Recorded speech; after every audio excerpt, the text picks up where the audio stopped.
In the aftermath of the Battle of Montgisard, the Kingdom of Jerusalem celebrates a most unlikely and miraculous victory in almost a century.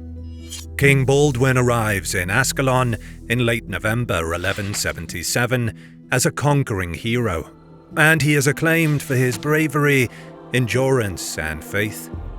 Tales of his few hundred heroic knights are told across the land. Their opponent, Saladin, wends his way back across the Sinai. Torrential rains scatter his remaining forces.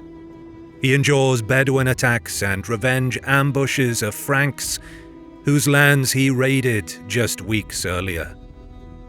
But once in Egypt, Saladin consolidates his position against the remnants of the Shia Fatimid dynasty, who were eager to overthrow him after the setback at Montgisard.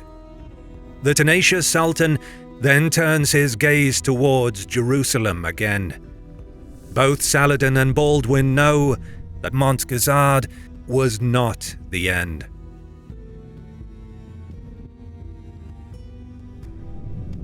The situation in the Kingdom of Jerusalem is complicated by a variety of factors, both as pressing as the other. Firstly, there is the matter of Baldwin's advancing illness. His days are tragically numbered. The succession of the kingship must be determined, though there is hope at this time also.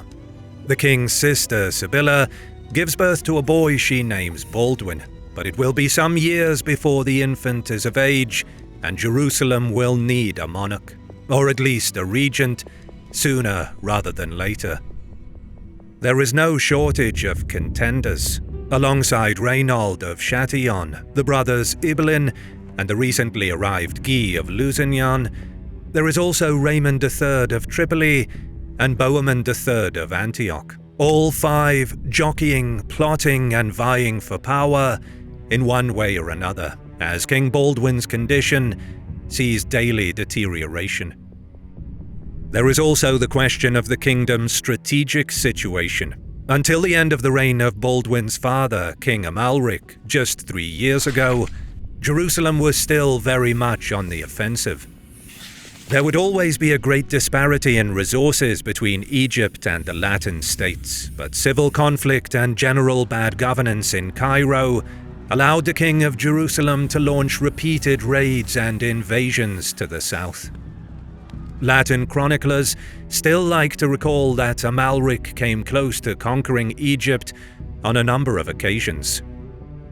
Those with a knowledge of history will recall that the ancient Romans managed to hold the Levant for near 7 centuries, almost certainly because their rule always included the territory from the Mediterranean to the Euphrates.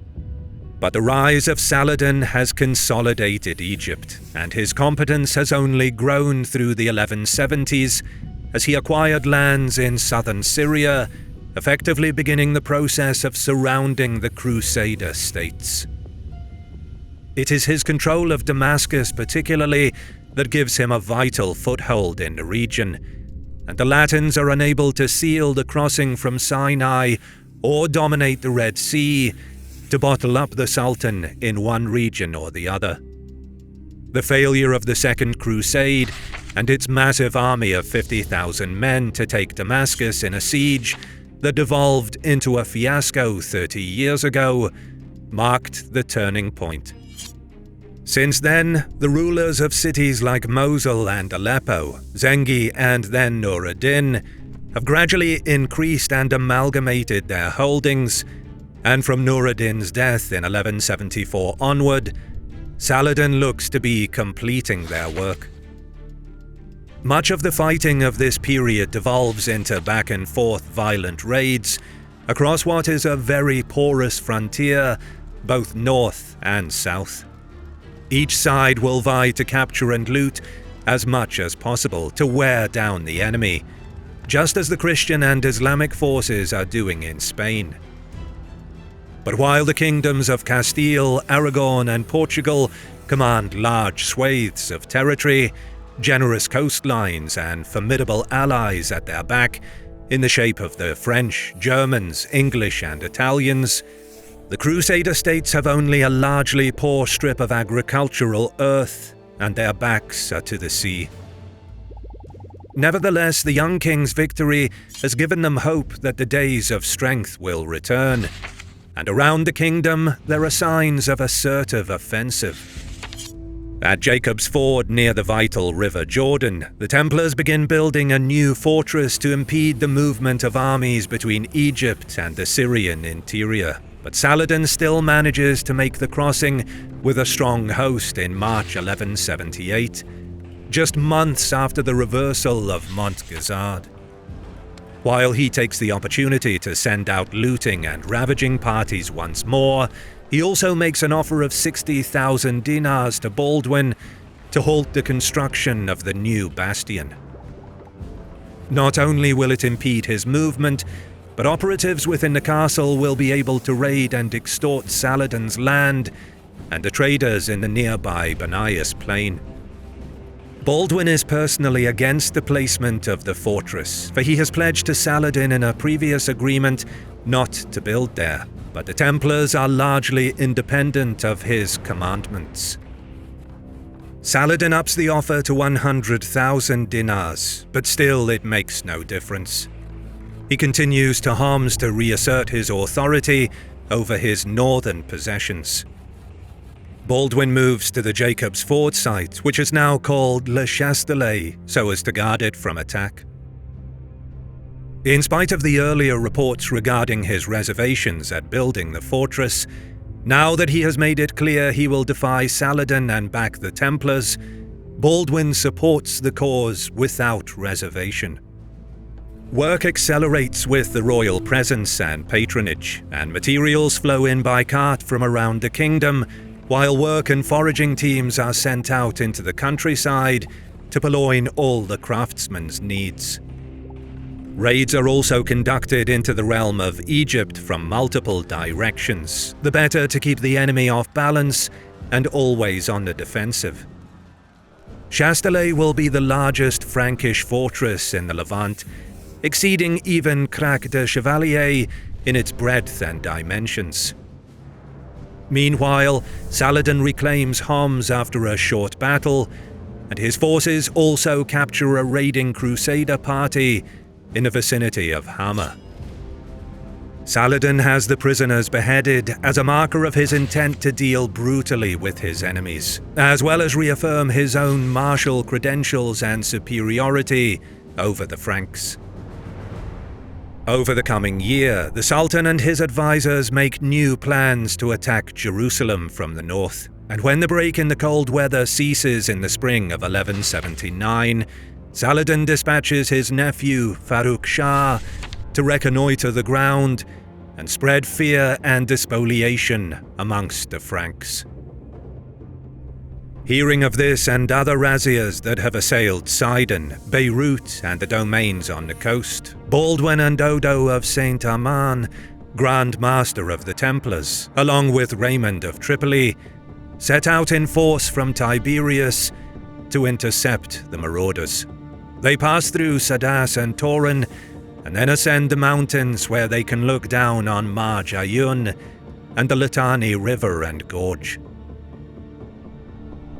In the distance, they can see the Saracen tents and dust on the horizon from the west. It is Farrukh Shah and his heavily laden baggage, burdened down with the spoils of war. Immediately, the order is given to move into the plain and engage them in battle. Montgisard proved that boldness was the greater tactic, and there will be no escape for the raiders once they arrive in the killing ground. As the Crusader army moves down the hill, the cavalry moves forward with martial enthusiasm, leaving behind the infantry, which struggles to keep the pace.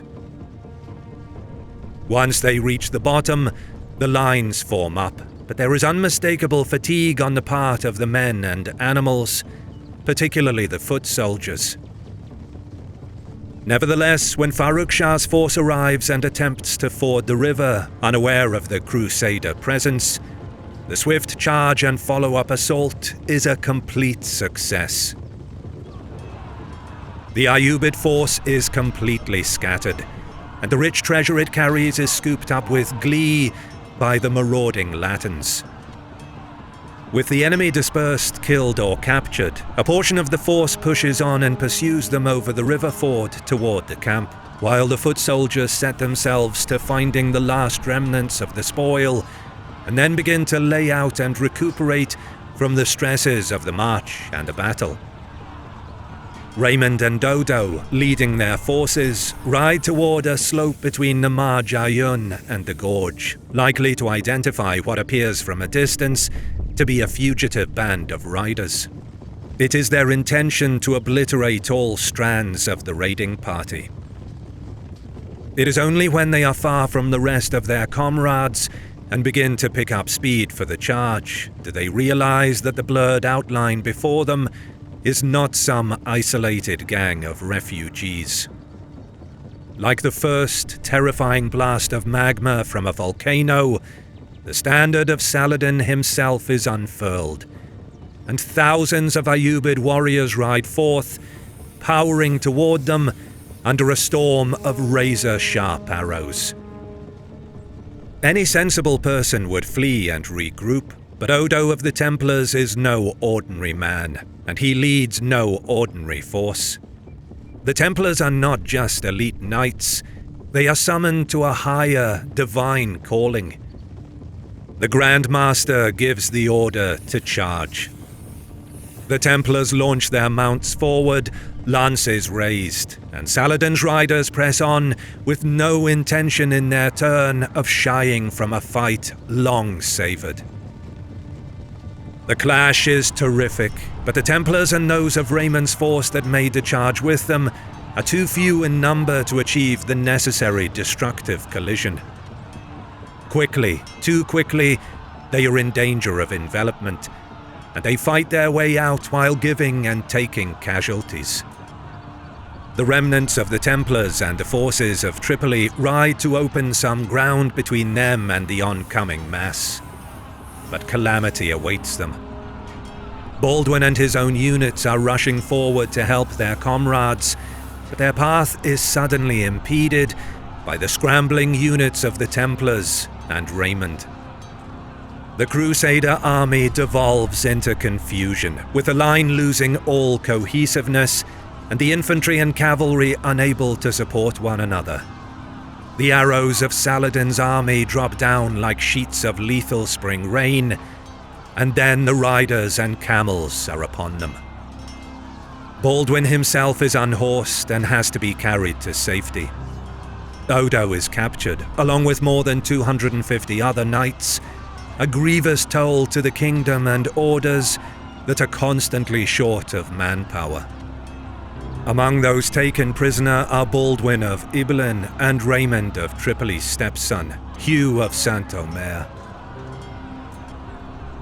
The king and Raymond manage to cross the river and arrive in safety at the castle of Belvoir, while Raymond of Chatillon launches a relief force from Sidon to pick up what survivors he can.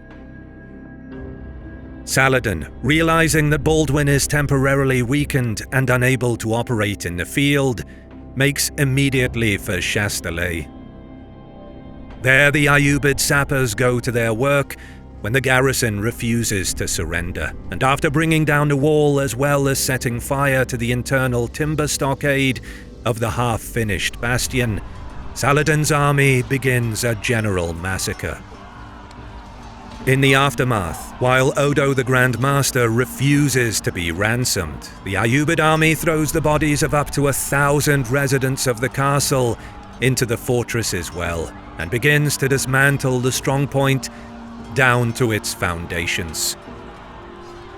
From Tiberias, Baldwin attempts to gather another army to confront Saladin, but his nobles and followers are reluctant and slipshod in their arrival. Meanwhile, an epidemic has broken out in Saladin's camp, possibly due to the fact that his army has flung putrefying corpses into their water supply, and this hobbles his ability to venture further into Crusader territory also. Both the Crusader and Ayyubid causes suffer further shocks as autumn wears on, Firstly, when a fleet from Saladin's now formidable navy appears off the coast of Acre and launches a violent attack on the ports. And secondly, when the Nile fails to rise in Egypt and Saladin's domain is threatened with famine. A ceasefire and peace agreement is put together, and by 1180 there is amity between the kingdoms. Saladin dedicates himself to returning to Egypt and dealing with Bedouin unrest and corruption there, along with courting Syrian and Mesopotamian emirs like Nur ad-Din Muhammad, while Baldwin is concerned with the steadily deteriorating state of his health and the pressing question of his succession. He settles for the moment on naming his sister Sibylla as his heir, with a view to her young son eventually wearing the crown. But trouble is not long on appearing from the horizon.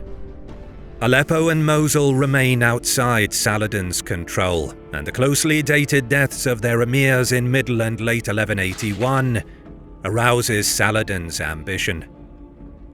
Though the Sultan ostensibly honors his earlier agreements with the city-states and the Crusaders, Farrukh Shah is ordered to use a strong force and begin probing the area for weaknesses. Meanwhile, Saladin begins to gather another strong host in Cairo.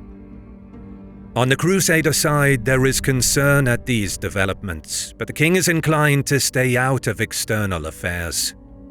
There have been improvements and reinforcement since the debacle at Marj Ayyun, but the kingdom is still far weaker numerically than Saladin's combined Egyptian and Syrian holdings, and the strategic conundrum of multiple fronts is an unavoidable weakness. Raymond of Chatillon, lord of Ultra-Jourdain and master of the lucrative caravan trade routes that pass through those territories, is not content to allow matters fall where they may. When he is convinced that Farrukh Shah intends to seize Aleppo by force, he conducts a sizable raid to the south, into the portions of Arabia under Saladin's suzerainty, and whips up dust and fire before the gates of Tabuk. Alarmed at this development, for it seems to the Ayyubids that Raymond is threatening to storm Medina and even Mecca itself, Farrukh Shah makes his own incursion into Raymond's domain to force his return, and the rumoured operation against Aleppo is abandoned. Raymond returns to protect his lands, bringing with him the booty of caravans looted along the way. Saladin immediately demands the release of these valuables under the terms of the ceasefire agreement, and Baldwin sends a message to Raymond to comply for the sake of peace. The Lord of Ultra-Jourdain defies the monarch, however, and Baldwin is left in much the same position as he faced when the Templars refused to halt their construction of Chastelet. Arguably, Saladin himself broke the truce when he imprisoned more than 1,500 Christians the previous spring and refused Baldwin's appeal to release them. But with his own pretext in place, Saladin and his army begin the march from Cairo once more, where a voice from the crowd calls out to him that he will die before he again sees Egypt, a prophecy that will prove to be the truth. Unperturbed, the Sultan marches around the Crusader defences. The Crusader army moves to Karak to head him off and protect the valuable farmland in which the fields are coming close to harvest time. At Elat, Saladin separates the large number of traders and other followers from his host to go to Damascus through the pilgrim route of Man, while he leads the army on razzias from Montreal and then on Karak itself. Baldwin and his army refuse to take the field against him, and without wishing to linger, Saladin moves to Al-Azraq, makes rendezvous again with the second column of civilian followers from his army, and then proceeds to Damascus.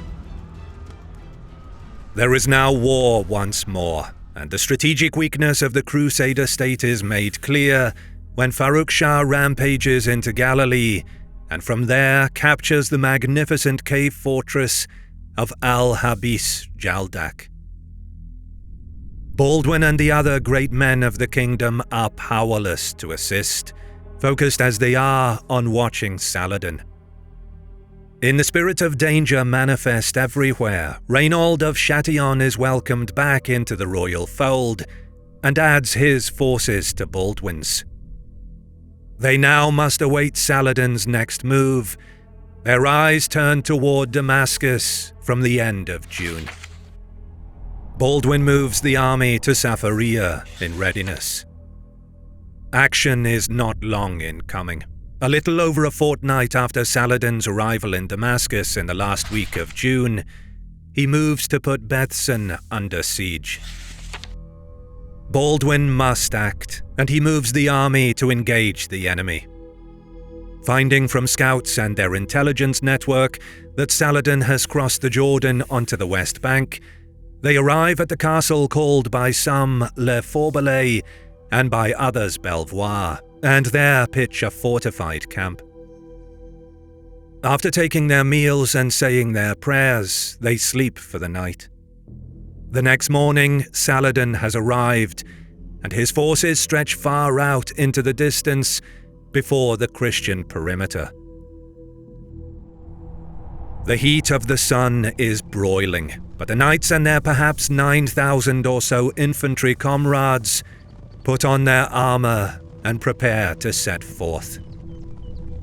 Saladin's horse archers are already milling, kicking up the swirls of dust amid the heat shimmers.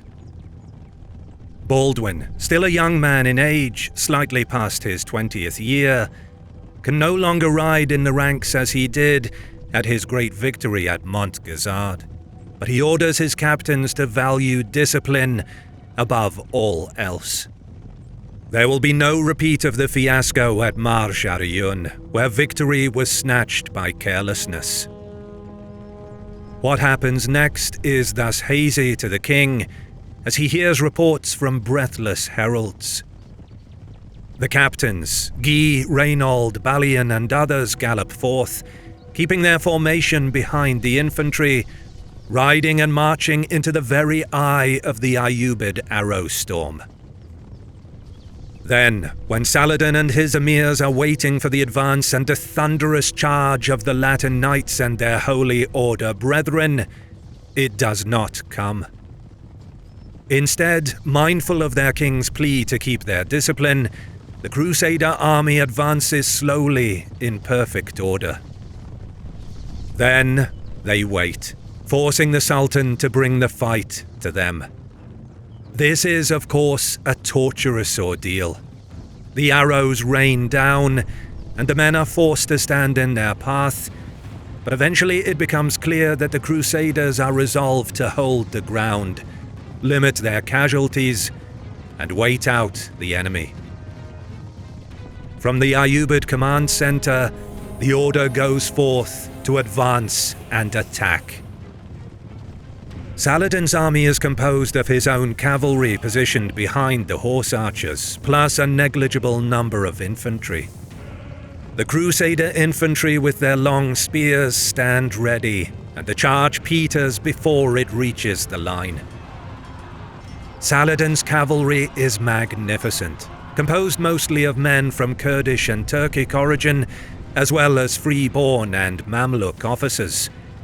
But it lacks the destructive power of the Latins. His infantry similarly fails to break through the Latin line.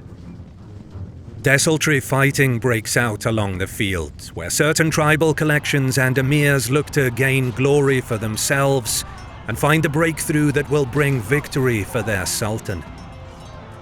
But the Latin line holds, and once more the larger contingents of the Ayyubid force move back, and the horse archers go to work again. When there is an attempt at envelopment, the Crusaders extend their line and send out the waiting mounted units to head it off.